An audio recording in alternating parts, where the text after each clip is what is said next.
প্রাইভেটে আসা যাওয়া করছি। এই প্রাইভেটটা আমার পরিবারের মতো হয়ে গেছে, আমার আত্মার সাথে জড়িয়ে গেছে, আমার পরিবারের সাথে বেড়ে উঠা।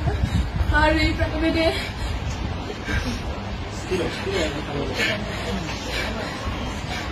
প্রাইভেটটাকে আমার পরিবারের চাইতেও কোনো অংশে কম মনে হয়নি। এই প্রাইভেটের প্রত্যেকটা মানুষ আমার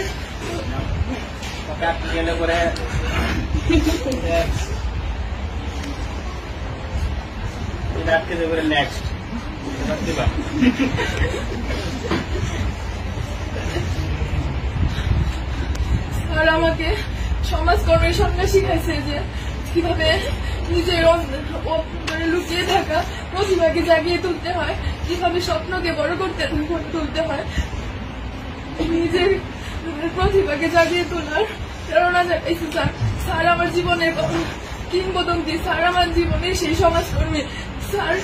স্যারের মাধ্যমে আমি আমার মুক্ত চিন্তাধারা ফুটিয়ে তুলতে পেরেছি। তাছাড়া স্যার আমি অনেক সময় অনেক বেয়াদবি করছি, যেগুলা হয়তো আমি বুঝতে পারি নাই, কিন্তু আপনার মেধা এগুলা ঠিকই ধরা পড়ছে।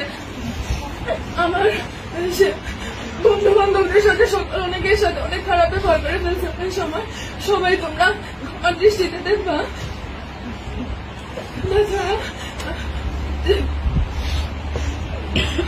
মাফিয়া তুলি যদি তারা আমার জীবনে অনেক ফ্রেন্ড ছিল, কিন্তু তোদের মতো কেউ হবে না রে। প্রতিটা মুহূর্তে আমি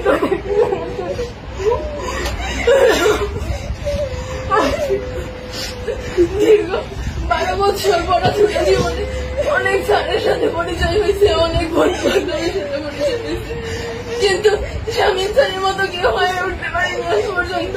আর তোদের মতো ফ্রেন্ড আজ পর্যন্ত হয়ে উঠতে পারেনি। আমি ক্লাসের মধ্যে অনেক কথার কামড়া দিতাম যাতে অনেকে বিরক্ত হতাম। সবাই আমাকে ক্ষমা করে দিও। আমার